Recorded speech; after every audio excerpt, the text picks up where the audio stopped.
Hello everyone. JCC Gurukul के सभी member वासियों की तरफ से आप सभी को जोहार अभिनंदन व्यक्त करते हैं।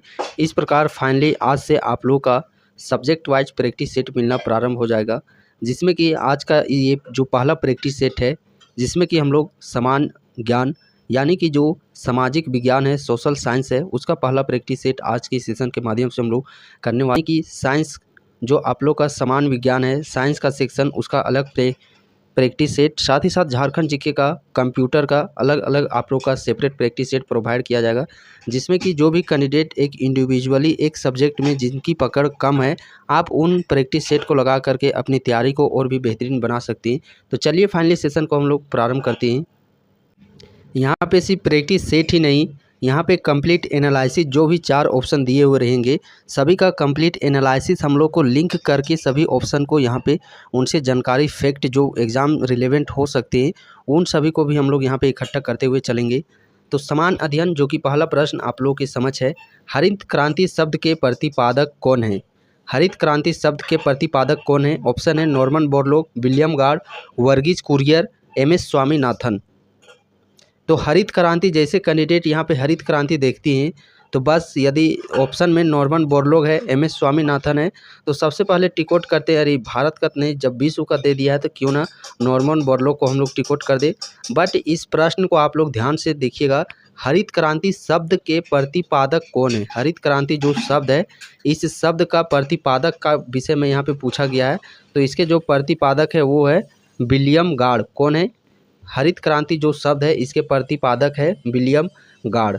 बट यहाँ पे प्रश्न ये पूछा जाता कि हरित क्रांति के जनक पूरे विश्व में, वर्ल्ड में हरित क्रांति के जनक के रूप में कौन जाने जाते हैं? तो नॉर्मन बोरलॉग। और भारत में हरित क्रांति के जनक के रूप में जाने जाते हैं एम.एस. स्वामीनाथन। वर्गीज कुरियर की यदि हम लोग बात करते हैं तो वर्गीज कुरियर जो कि ये श्वेत क्रांति से संबंधित रखते हैं, और श्वेत क्रांति ये हमारा दुग्ध उत्पादन से संबंधित रखता है। श्वेत क्रांति किससे संबंधित है? दुग्ध उत्पादन से। और श्वेत क्रांति के जनक वर्गीज कुरियर को जाना जाता है। अगले प्रश्न की ओर हम लोग बढ़ते हैं। विश्व स्वास्थ्य दिवस कब मनाया जाता है? विश्व स्वास्थ्य दिवस कब मनाया जाता है? 7 अप्रैल, 7 अक्टूबर, 7 मार्च, 8 अप्रैल। विश्व स्वास्थ्य दिवस मनाया जाता है 7 अप्रैल को। अगला प्रश्न है, तमस उपन्यास के लेखक कौन है? तमस एक उपन्यास है, इसके लेखक कौन है? ऑप्शन है भीष्म साहनी, बलराज साहनी, प्रेमचंद, अमृता प्रीतम। तो यदि इस प्रकार का डिफ़िकल्ट प्रश्न आप लोग के समझ में आ जाते हैं तो कोशिश कीजिएगा उस प्रश्न में कि ऑप्शन को एलिमिनेट करने का। हम लोग तो जनरली पढ़े ही हैं प्रेमचंद के विषय में, तमस नाम के रूप में कोई भी उपन्यास इनसे जुड़ा हुआ भी नहीं पढ़े हैं। अमृत प्रीतम को भी हम लोग जानकारी के मुताबिक इनके नाम से भी हम लोग अवगत हैं। इनसे भी जुड़ी हुई इस प्रकार का कोई भी उपन्यास हम लोगों ने जनरली पढ़ा नहीं है। तो हमारे पास ऑप्शन रह जाता है बलराज साहनी और भीष्म साहनी। यदि आप लोग के पास 2 ऑप्शन 50-50 के रहते हैं तो यहाँ पे लाइफ लाइन आप लोग को यूज ही कर लेना है। हो सके तो यहाँ पे आप लोग का सही हो जाता है तो कहीं ना कहीं ये आप लोग का मार्क्स भी दे करके जाएगा। तो रह गए हम लोग को 2 ऑप्शन में, तो इसका फाइनली जो सही आंसर हो जाएगा वो हो जाएगा भीष्म साहनी। क्या चीज़ सही आंसर हो जाएगा? भीष्म साहनी। अगला प्रश्न है, 1857 के विद्रोह को किस उर्दू कवि ने देखा था? और इसी प्रकार के प्रश्न आप लोग के एग्जामिनेशन में जो कि वो पूछे जा रहे हैं। 1857 के विद्रोह को किस उर्दू कवि ने देखा था? ऑप्शन है मीर तकी मीर, जोक, गालिब, इकबाल।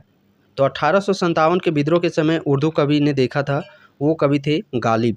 अगला प्रश्न की ओर हम लोग बढ़ते हैं, जो कि प्रश्न है, हमारे संविधान के किस भाग में 3 सोपानों में पंचायतें बनाने को परिकल्पना की गई है? तो वो भाग कौन सा है? भाग 9, भाग 10, भाग 11 या फिर भाग 12। तो पंचायती राज व्यवस्था से जो संबंधित रख रहा है वो रखता है भाग 9। कौन सा? भाग 9। अगला प्रश्न की ओर हम लोग बढ़ते हैं, अखिल भारतीय किसान सभा के प्रथम सत्र की अध्यक्षता किसने की थी? अखिल भारतीय किसान सभा के प्रथम सत्र की अध्यक्षता किसने की थी? स्वामी सहजानंद, इंदुलाल याज्ञिक, एन.जी. रंगा, पी.सी. जोशी। तो अखिल भारतीय किसान सभा के प्रथम सत्र की अध्यक्षता किसने की थी? स्वामी सहजानंद के द्वारा। किनके द्वारा? स्वामी सहजानंद के द्वारा। अगले प्रश्न की ओर हम लोग बढ़ते हैं, जेल में भूख हड़ताल के कारण जिस स्वतंत्रता संग्राम सेनानी की मृत्यु हुई थी वो थे। जेल में भूख हड़ताल के कारण जिस स्वतंत्रता सेनानी की मृत्यु हुई थी वो कौन थे? वो स्वतंत्रता सेनानी भगत सिंह, बिपिन चंद्र पाल, जतिन दास या फिर एम.सी. बोस। तो वो कौन थे? वो स्वतंत्रता सेनानी थे जतिन दास। अगला प्रश्न है, गांधी के निम्नलिखित अनुयायियों में से कौन पेशे से एक शिक्षक था? इनमें से जो गांधी के समर्थक थे तो इनमें से पेशा से एक शिक्षक थे। A.N. सिन्हा, बृज किशोर प्रसाद, JB कृपलानी या फिर राजेंद्र प्रसाद। तो पेशे से शिक्षक थे राजेंद्र प्रसाद। अगले प्रश्न की ओर हम लोग बढ़ते हैं। राज्यसभा के चुनाव के लिए अपेक्षित न्यूनतम आयु है किसके लिए? राज्यसभा सदस्य बनने के लिए न्यूनतम उम्र सीमा कितनी रखी गई है? तो राज्यसभा के लिए न्यूनतम उम्र सीमा जो रखी गई है वो 30 वर्ष रखी गई है। ये यदि सेंट्रल लेवल में यदि हम लोग बात करते हैं तो ये राज्यसभा, जब हम लोग एक राज्य में इंटर करते हैं तो यहीं पे हमारा आ जाता है विधान परिषद। तो विधान परिषद के सदस्यों की जो उम्र भी होनी चाहिए वो भी हमारा 30 वर्ष ही होना चाहिए। कितनी उम्र होना चाहिए? 30 वर्ष।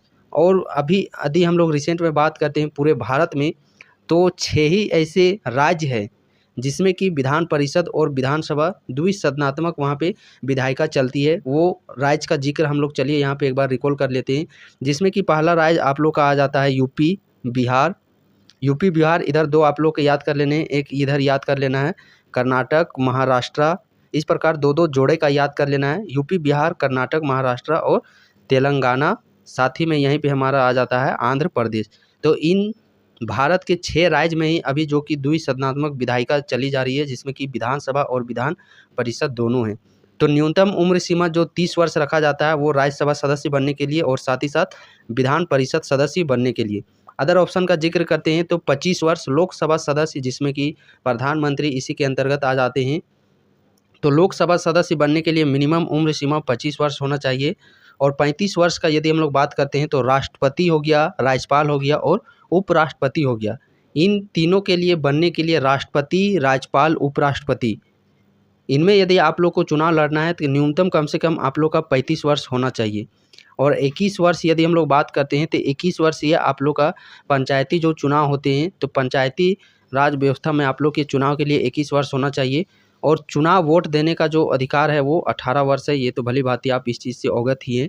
अगला प्रश्न हम लोग देखते हैं, कौन सा मकबरा द्वितीय ताजमहल कहलाता है? इनमें से कौन सा मकबरा द्वितीय ताजमहल कहलाता है? तो जो मकबरा है वह मकबरा है रबिया उद दौरानी का मकबरा, जो कि द्वितीय ताजमहल के रूप में इसे जाना जाता है, रबिया उद दौरानी का मकबरा। अगला प्रश्न है, साइकिलिंग का खेल परिसर क्या कहलाता है? साइकिलिंग का जो खेल परिसर होता है उसे किस नाम से जानते हैं? Diamond greens velodrome ring. तो उसे हम लोग वेलोड्रम के नाम से जानते हैं। भारत में योजना अवकाश की योधी है। भारत में योजना अवकाश की योधी, ये बेसिकली पंचवर्षीय योजना से जुड़ी हुई ये प्रश्न है। पंचवर्षीय लगातार आप लोग के 1951 से लेकर के 56 इस प्रकार चला है। तो बीच बीच में आप लोग के 3 अवकाश देखने को मिले थे। उन 3 अवकाश में से आप लोग का एक अवकाश का जो कि ऑप्शन में दिया गया है तो वो 1966 से 69 के बीच में योजना अवकाश की अवधि थी।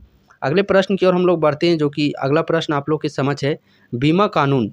प्रश्न क्या है? बीमा कानून संशोधन विधेयक से विदेशी निवेश की सीमा कर दी गई है। कितनी प्रतिशत कर दी गई है? 49%। नेक्स्ट प्रश्न है, राष्ट्रीय विकास परिषद का गठन किस तिथि को हुआ था? राष्ट्रीय विकास परिषद का गठन किस तिथि को हुआ था? तो राष्ट्रीय विकास परिषद का जो गठन हुआ था वो हुआ था 6 अगस्त 1952 ईस्वी को। कब? 6 अगस्त 1952 ईस्वी को। यदि पंचायत भंग होती है तो किस अवधि के अंदर निर्वाचन होंगे? यदि पंचायत किसी कारणवश भंग हो जाती है तो 6 मंथ के अंदर में ये रहता है कि निर्वाचन पुनः करवाया जाए। कितना? 6 मंथ के अंदर में। अगला प्रश्न है, भारत में सबसे बड़ा जनजातीय समुदाय है। भारत में सबसे बड़ा जनजाति कौन सी जनजाति जो कि निवास करती है? तो प्रथम नंबर पे सर्वाधिक जनसंख्या वाली जनजाति है गोंड जनजाति। बेसिकली ये आप लोग का मध्य प्रदेश छत्तीसगढ़ वाले इलाके में गोंड जनजाति देखने को मिलेगी, जो कि भारत में सर्वाधिक जनसंख्या वाली जनजाति गोंड जनजाति। दूसरे नंबर पे भील जनजाति और तीसरे नंबर पे संथाल जनजाति। बट झारखंड में यदि हम लोग देखते हैं तो झारखंड में पहले नंबर पर ये संथाल जनजाति निवास करती है। अगला प्रश्न है, भारतीय संविधान का अनुच्छेद 370 संबंधित है। 370 जो अनुच्छेद है ये संबंधित रखता है जम्मू कश्मीर राज्य से। किससे? जम्मू कश्मीर राज्य से। अगला प्रश्न है, निम्नलिखित उच्च न्यायालयों में से कौन से एक से अधिक राज्य केंद्र शासित प्रदेश के लिए है? उच्च न्यायालय का यहाँ पे जो आप लोग का मुख्यालय होता है, तो इनमें से कौन सा मुख्यालय उच्च न्यायालय का जो कि एक से अधिक राज्य और केंद्र शासित प्रदेश का है, तो वो जो उच्च न्यायालय वो है बम्बई उच्च न्यायालय। अगला प्रश्न है, निम्नलिखित में से कौन सा नृत्य केवल अकेले किया जाता है? इनमें से कौन सा ऐसा नृत्य है जो सिर्फ सिंगल किया जाता है? भरतनाट्यम, कुचिपुड़ी, उड़ीसी, मोहिनी अट्टम। और ये सारे आप लोग के क्लासिक नृत्य है, शास्त्रीय नृत्य है। तो इसमें से यदि हम नृत्य की बात करते हैं, मोहिनी अट्टम, जो कि ये अकेले डांस किया जाता है। कौन सा? मोहिनी अट्टम। अब मोहिनी अट्टम यदि हम लोग बात करते हैं तो ये किस राज्य का है, जो कि वहाँ का क्लासिक डांस है, वहाँ का शास्त्रीय डांस है? तो ये केरल और आंध्र प्रदेश का। कहाँ का? केरल और आंध्र प्रदेश का ये शास्त्रीय नृत्य है मोहिनी अट्टम। भारतनाट्यम की बात करते हैं तो भारतनाट्यम ये आप लोग का तमिलनाडु का शास्त्रीय नृत्य है, आंध्र प्रदेश का कुचिपुड़ी और उड़ीसा का उड़ीसी। ये आप लोग के शास्त्रीय नृत्य है। बेसिकली इन राज्यों में ये शास्त्रीय नृत्य, और अकेले जो नृत्य किया जाता है वो नृत्य किया जाता है मोहिनी अट्टम। अगला प्रश्न है, निम्नलिखित में से कौन सा भारत में रबी फसल नहीं है? गेहूँ, जौ, रेपसीड या फिर जूट? तो इस प्रश्न का सही आंसर हो जाएगा ऑप्शन नंबर डी, जूट।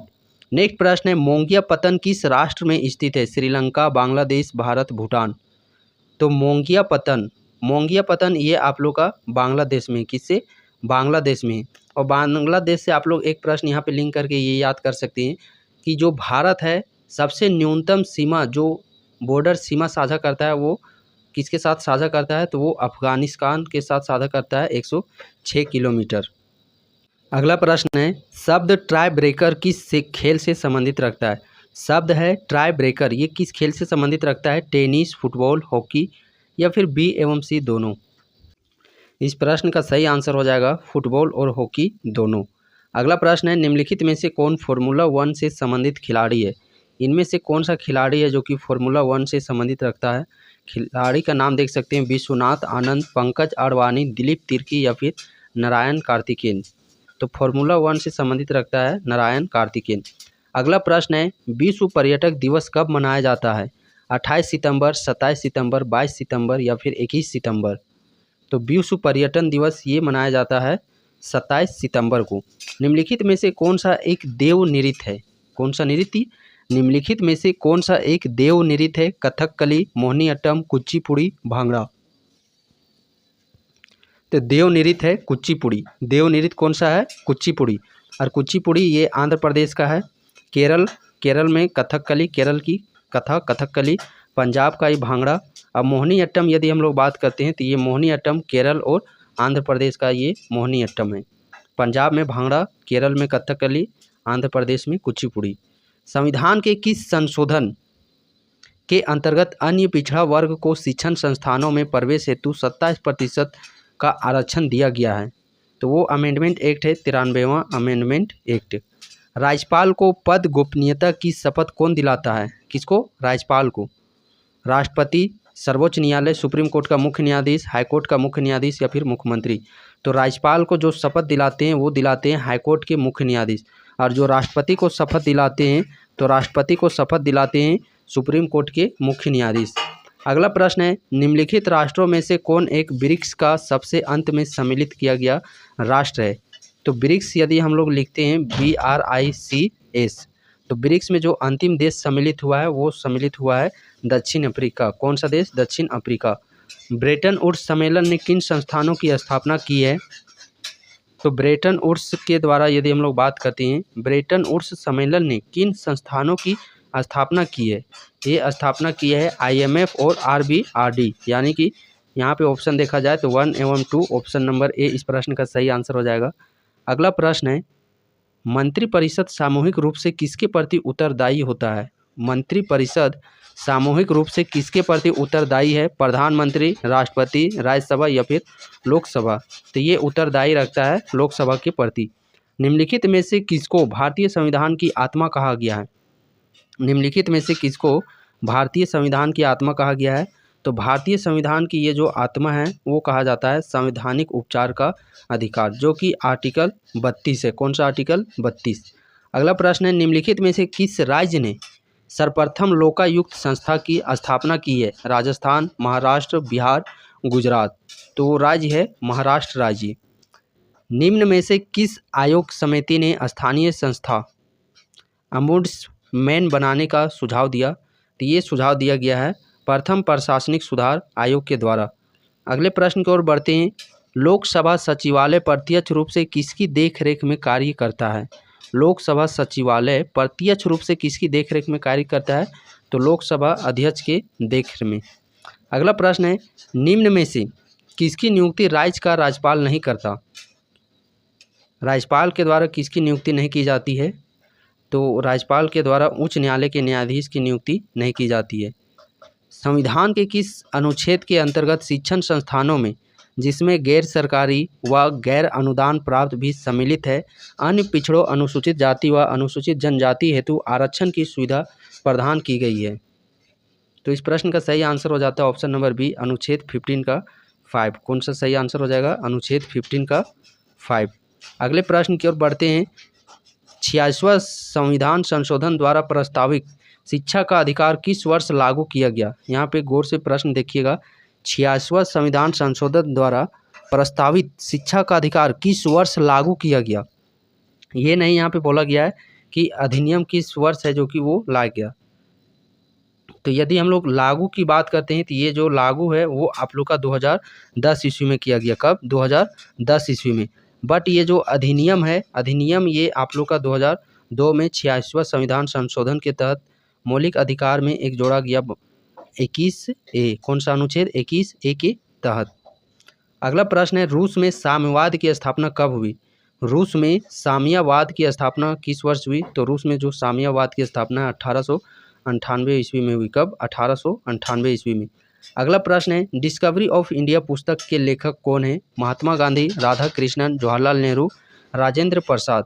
तो डिस्कवरी ऑफ इंडिया के लेखक है जवाहरलाल नेहरू। निम्न में से किसके अंतर्गत भारतीय संविधान सभा का गठन किया गया?